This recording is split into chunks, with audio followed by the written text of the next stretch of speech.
बिस्मिल्लाहिर्रहमानिर्रहीम। रेस्पिरेशन एक ऐसा अमल होता है जिसमें जिस्म के सेल्स के अंदर हाई एनर्जी कंपाउंड्स को तोड़ के एटीपी हासिल किए जाते हैं और जिससे बॉडी की रिक्वायरमेंट्स को पूरा किया जाता है। आमतौर पे रेस्पिरेशन दो तरह से एलेबोरेट की जाती है। एक सेलुलर रेस्पिरेशन जो मेनली रेस्पिरेशन के मानों में यूज़ होती है कि सेल के अंदर हाई एनर्जी बॉन्ड्स को तोड़ना, खास करके CH बॉन्ड को तोड़ना। और दूसरे नंबर पे जो वर्ड यूज़ होता है 13वें चैप्टर के अंदर भी ये लिखा हुआ है, जिसे एक्सटर्नल रेस्पिरेशन, ब्रीदिंग या वेंटिलेशन कहते हैं। इसमें किसी किस्म का रिएक्शन नहीं होता। जानदार अपने एनवायरनमेंट के साथ बस सांसों का एक्सचेंज करता है, गैसेस का एक्सचेंज करता है, कुछ गैसेस को अंदर लेके जाता है और कुछ को बाहर फेंक देता है। इस वजह से आपने सेलुलर रेस्पिरेशन को एक्सटर्नल रेस्पिरेशन के साथ कंफ्यूज नहीं करना। उसके बाद रेस्पिरेशन की दो मेन टाइप्स का जिक्र है। एक होती है एरोबिक रेस्पिरेशन और एक होती है एनारोबिक रेस्पिरेशन। एरोबिक रेस्पिरेशन क्या है कि जब ऑक्सीजन की मौजूदगी में रेस्पिरेशन का अमल हो उसे एरोबिक रेस्पिरेशन कहते हैं, और जब इसकी गैर मौजूदगी में, ऑक्सीजन की गैर मौजूदगी में अमल हो, इसे एनारोबिक रेस्पिरेशन कहते हैं। और इसमें एक और वर्ड भी यूज होता है, फर्मेंटेशन। ये तीनों टर्मिनोलॉजीज आपका सेपरेट MCQ है। उसके बाद आपके पास एक जर्नल, जब आप ये टॉपिक शुरू करके अगले पेज पे जाएंगे तो एक जर्नल टर्मिनोलॉजी लिखी हुई है वहां पे एरोबिक और एनारोबिक रेस्पिरेशन के बारे में, ग्लाइकोलिसिस की। वो क्या है कि हमारे पास जो ग्लूकोज है, 2 NAD आके खुद NADH2 में कन्वर्ट होते हैं और हमारे पास पायरोवेट की फॉर्मेशन कर देते हैं। अब ये जो पायरोवेट जो है बन गया, इसके साथ एनर्जी भी खारिज होती है। याद रखिएगा, चाहे एरोबिक रेस्पिरेशन होनी हो या एनारोबिक रेस्पिरेशन होनी हो, दोनों में पायरोवेट की फॉर्मेशन लाजमी हो जाती है। अब इसने एरोबिक की तरफ जाना है या एनारोबिक की तरफ जाना है, ये बाद में डिसाइड होता है। आप देख सकते हैं इधर कि ग्लूकोज से पायरोवेट बने, 2 बनते हैं, फिर वो या तो एरोबिक की तरफ चला गया या एनारोबिक की तरफ चला गया, और एनारोबिक जो है इसे हम फर्मेंटेशन का अमल कहते हैं। अच्छा, अब यहां पे आपने एनारोबिक रेस्पिरेशन से मामला शुरू करना है। एनारोबिक रेस्पिरेशन के लिए AF मतलब अल्कोहलिक फर्मेंटेशन है, जबकि LAF लैक्टिक एसिड फर्मेंटेशन है। इन दोनों की इक्वेशंस को देखना है कि दोनों की शुरुआत 2 पायरोवेट मॉलिक्यूल से हो रही है और यहां पे दोनों की रिडक्शन हो रही है। 2 NADH2 आते हैं और 2 NAD की फॉर्मेशन करते हैं। यहां पे इथाइल अल्कोहल साथ में 2 कार्बन डाइऑक्साइड के मॉलिक्यूल बन जाते हैं। इसमें कैटालिस्ट के तौर पे यीस्ट यूज होता है। सेम इसी तरह लैक्टिक एसिड फर्मेंटेशन में बैक्टीरिया एज ए कैटालिस्ट, इसके enzyme as a catalyst use होते हैं। सेम उसी तरह से रिडक्शन और फॉर्मेशन होती है लैक्टिक एसिड की 2C3H6O3। अब इसमें जो काबिले गौर MCQ हैं वो क्या हैं कि एक तो दोनों का फाइनल प्रोडक्ट, फिर जो हमारे पास टोटल इसके प्रोडक्ट्स बने हैं वो कितने कितने मॉलिक्यूल्स बने हैं, ये दूसरी टाइप MCQ की। फिर हमारे पास इसके कैटालिस्ट के लिहाज से एक फार्मूला आपने याद रखना है, लब आए। लब का क्या मतलब है? L से लैक्टिक एसिड फर्मेंटेशन, B से बैक्टीरिया और A से अल्कोहलिक फर्मेंटेशन, Y से यीस्ट। ये एज ए कैटालिस्ट यूज होने वाली चीजें हैं। यहां तक आपके पास ये अहम पॉइंट खत्म हुआ। अब एक और अहम चीज, एनारोबिक रेस्पिरेशन से 2% एनर्जी हासिल होती है, बाकी सारे की सारी 98% एनर्जी एरोबिक रेस्पिरेशन के जिम्मे है। एरोबिक रेस्पिरेशन को शुरू करते हैं तो सबसे पहला आपके पास वहां पे जो पोर्शन आता है वो है माइटोकॉन्ड्रिया, जिसमें क्रिस्टी और F1 पार्टिकल का रोल दी सेल में आप तफसील से पढ़ चुके हैं। यहां पे आपने इसे जस्ट रीड आउट करना है। नेक्स्ट इसके बाद जो पोर्शन है वो है ATP का।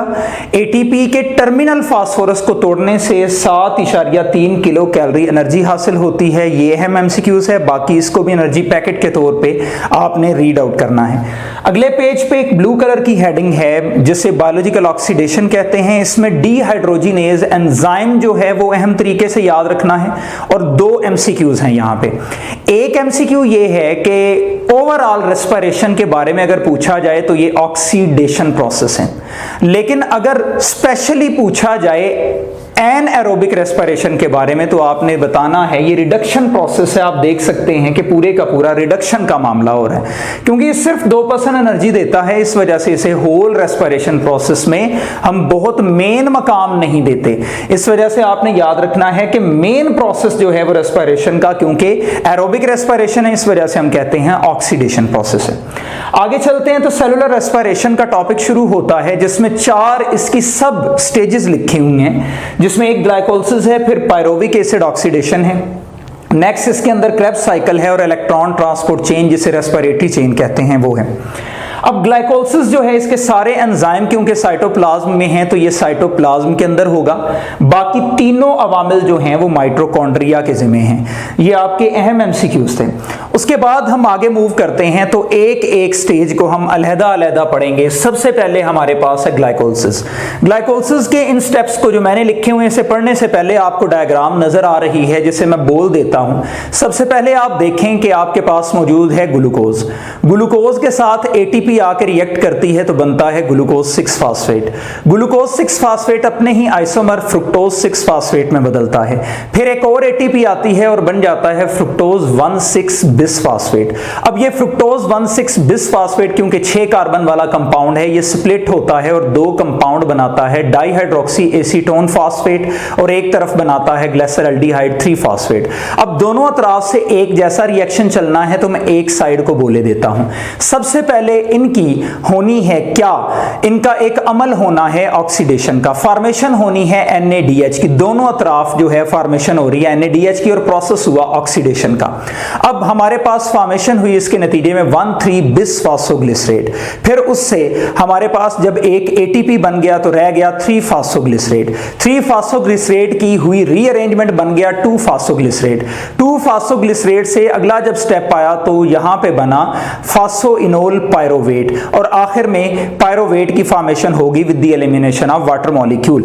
अब यहां पे आपने अहम बात ये याद रखनी है कि पहली स्टेज जब DAP और G3P की फॉर्मेशन हुई, इसे बोलते हैं प्रेपरेटरी फेज, और उसके बाद जो नेक्स्ट स्टेज है जब ऑक्सीडेशन शुरू हो जाती है तो उसे ऑक्सीडेटिव फेज कहते हैं। अब इसमें MCQ किस हवाले से आएगा, एक तो स्टेजेस का आएगा कि फलां के बाद जो दूसरी स्टेज बनती है वो क्या है, नाम क्या है, या कौन सा कंपाउंड किससे बना है। एक टाइप MCQs की ये है। दूसरी क्या है कि इसमें टोटल ATP यूज हुए 2, टोटल ATP फॉर्मेशन हुई 4 ATP, ग्रॉस प्रोडक्शन 4 की हुई, तो नेट गेन कितना हुआ, 4 में से 2 को निकालेंगे तो 2 रह जाएगा। टोटल NADH जो बने वो 2 बने।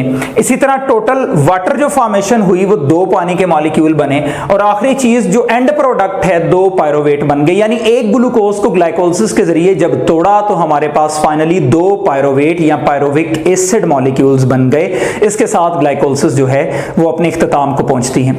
अब ये जो पायरोविक एसिड है कभी भी डायरेक्टली माइटोकॉन्ड्रिया में रिएक्शंस में इन्वॉल्व नहीं हो जाता, पहले इसकी ऑक्सीडेशन होनी है और इसको एक खास किस्म के modified compound acetyl co A के अंदर कन्वर्ट करना है।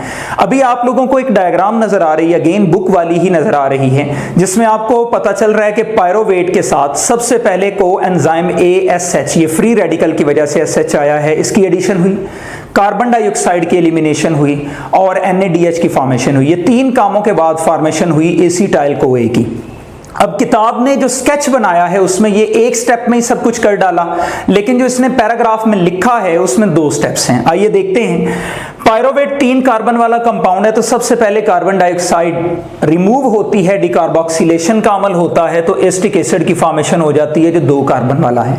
अब एस्टिक एसिड के साथ कोएंजाइम A की एडिशन और NADH2 का बनना इसे एसिटाइल CoA या एक्टिव एसीटेट में कन्वर्ट कर देता है जो 2 कार्बन वाला कंपाउंड है। अब ये जो प्रोडक्ट बना है ये रेडी है क्रेब्स साइकिल में जाने के लिए, माइटोकॉन्ड्रिया के अवामिल को सहने के लिए। तो हम चलते हैं डायरेक्ट ही क्रेब्स साइकिल की तरफ। क्रेब्स साइकिल जिसमें एसिटाइल CoA ने दाखिल होना है, सबसे पहले चैलेंज होता है इस साइकिल को, इसके अल्फाज को याद करने का। तो आपके पास एक फार्मूला मैंने दिया है OACiacifum, जिसमें O से है ऑक्सैलो एसीटेट, A से है एसीटेट, C से है सिट्रेट, I से है आइसोसिट्रेट, अल्फा से है अल्फा कीटोग्लूटारेट, एस से है सक्सीनेट, फ्यूमारेट और मैलेट। अब आपको ये डायग्राम बुक वाली ही नजर आ रही है। सबसे पहले स्टेप में आप देखें जब ऑक्सैलोएसीटेट मिल रहा है किसके साथ, एसिटाइल कोए के साथ, तो वाटर की यहां पे एडिशन हो रही है और कोएंजाइम ए निकल रहा है, तो फॉर्मेशन हो जाती है सिट्रेट की। सिट्रेट से आइसोसिट्रेट तक पहुंचते हैं, आइसोसिट्रेट से अल्फा कीटोग्लूटारेट तक जाते हुए यहां पे ऑक्सीडेशन का अमल भी हो रहा है और रिमूवल ऑफ कार्बन डाइऑक्साइड भी हो रही है। उससे अगले स्टेप में आप देखें जब सक्सीनेट की बात आती है, इसकी फॉर्मेशन से पहले अगेन ऑक्सीडेशन होती है और कार्बन डाइऑक्साइड रिमूव होता है। यहां पे एडिशन भी होती है वाटर मॉलिक्यूल की, स्केच में नहीं बना हुआ, पैराग्राफ में लिखा हुआ है, वहां से आपने नोट डाउन कर लेना है। उसके बाद आप लोगों को पता होना चाहिए कि इससे अगला स्टेप, अच्छा यहां पे एक और अहम काम हो रहा है, आपको पता लग रहा है कि जीडीपी से जीटीपी और फिर एडीपी से एटीपी की फॉर्मेशन इन डायरेक्ट वे में हो रही है। इससे अगला स्टेप आप लोगों को सक्सीनेट की फॉर्मेशन, सक्सीनेट से फ्यूमारेट की फॉर्मेशन तक FADH2 बन रहा है। उसके बाद आपको फ्यूमारेट से मैलेट तक वाटर की एडिशन फिर से नजर आ रही है और मैलेट से वापस ऑक्सैलोएसीटेट जो प्रिकर्सर था वहां तक जाने के लिए एक दफा फिर ऑक्सीडेशन हो गई। इस पूरे अमल में अगेन एक तो आपको ये जो स्टेप्स जो प्रोडक्ट्स बन रहे हैं इनके बारे में MCQ आ सकता है, किस प्रोडक्ट से किस प्रोडक्ट के दरमियान जो है वो क्या ऑक्सीडेशन हुई, कौन सी फॉस्फोराइलेशन हुई, कहां पे वाटर की एडिशन हुई, कहां पे कार्बन डाइऑक्साइड की एलिमिनेशन हुई, ये सारे MCQs। उसके अलावा कुछ चीजें हैं, टोटल ATP इसमें फॉर्मेशन होती है 1, इसी तरह टोटल NADH फॉर्मेशन होती है इसमें 3, टोटल FADH2 बनते हैं इसमें 1, टोटल पानी के मॉलिक्यूल 3 यूज हुए। स्केच में मैंने कहा एक कम बना हुआ है, पैराग्राफ में लिखा है वहां से कैलकुलेट करना है। और टोटल कार्बन डाइऑक्साइड जो है इससे निकलते हैं, फॉर्मेशन होती है, वो कितने होते हैं जी, 2 होते हैं। इस डाटा की बुनियाद पे आपको MCQ पूछा जा सकता है, प्रैक्टिस करवाई जा सकती है।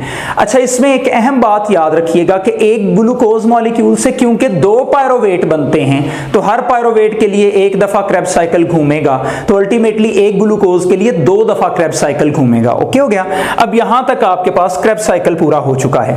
अच्छा एक तो हमें ग्लाइकोलिसिस के जरिए या क्रेब्स साइकिल के जरिए जो नेट ATP हासिल हुई, एक तो ये करेंसी है, ये फर्ज कर लें पाकिस्तानी रुपीस हैं, और एक हमारे पास NADH2 या FADH2 ये बाहर की करेंसी है, डॉलर्स हैं, रियाल हैं। इन्हें हमें कन्वर्ट करवाना है सबसे पहले किस चीज के अंदर, पाकिस्तानी रुपी में, और वो डॉलर और रियाल वो हैं क्या, वो NADH2 और FADH2 हैं। उसके लिए कुदरत ने एक चीज रखी है जिसे इलेक्ट्रॉन ट्रांसपोर्ट चेन या रेस्पिरेटरी चेन कहते हैं। ये वो बैंक है जो एनर्जी करेंसी जो है उसे पूरे की पूरी को चेंज करवा देता है ATP के अंदर। यहां पे उसी का जिक्र है, इलेक्ट्रॉन ट्रांसपोर्ट चेन या रेस्पिरेटरी चेन। पहले तो इसकी रिक्वायरमेंट के लिए फार्मूला याद रख लें, QBCAA3। कोएंजाइम Q सबसे पहले ऑक्सीडेशन करता है NADH की और इसी जगह पे एक ATP बन जाता है। ये इसकी ऑक्सीडेशन करता है साइटोक्रोम B, इसकी ऑक्सीडेशन करता है साइटोक्रोम C, यहां पे भी एक ATP बन जाता है। इसकी ऑक्सीडेशन करता है A और फिर A3, इसे एक कॉम्प्लेक्स भी कहते हैं। एंड पे आके फिर एनर्जी बनती है, 2 हाइड्रोजन जो ऊपर से आए, 2 हाइड्रोजन आयंस हाफ ऑक्सीजन के साथ मिलके H2O as A final product बना देते हैं। इसी वजह से बुक में उसने FADH2 भी साथ लिखा है, कंफ्यूज नहीं हो जाना कि इकट्ठे चल रहे हैं। होता क्या है कि या NADH आता है या FADH2 आता है। अगर एक NADH2 आए तो आप देख सकते हैं 3 ATP बनते हैं, लेकिन अगर एक FADH2 आए तो 2 ATP की फॉर्मेशन होती है। ऑक्सीडेटिव फास्फोराइलेशन में अगले पेज पे आपके पास जो लिखा हुआ उसमें इसकी इक्वेशन है, सारी की सारी अच्छी तरह से देखना है। और यहाँ पे आपको इधर भी नजर आ रही है, एक डायग्राम नजर आएगी जिसमें पूरे का पूरा प्रोसेस जो है उसे सम अप किया गया है। इसमें 2 अहम एंजाइम हैं, इनका नाम देखना है। इसके MCQ कैसे बन सकते हैं, मिसाल के तौर पे ATP जब ज्यादा हो जाएगी, आपने इस डायग्राम में लेफ्ट साइड पे जो रेड लाइंस हैं उन्हें देखना है कि ATP जब ज्यादा हो जाएगी तो फीडबैक इनहिबिशन किस एंजाइम की होगी, फास्फोफ्रुक्टोकाइनेज की होगी। एक MCQ हो गया।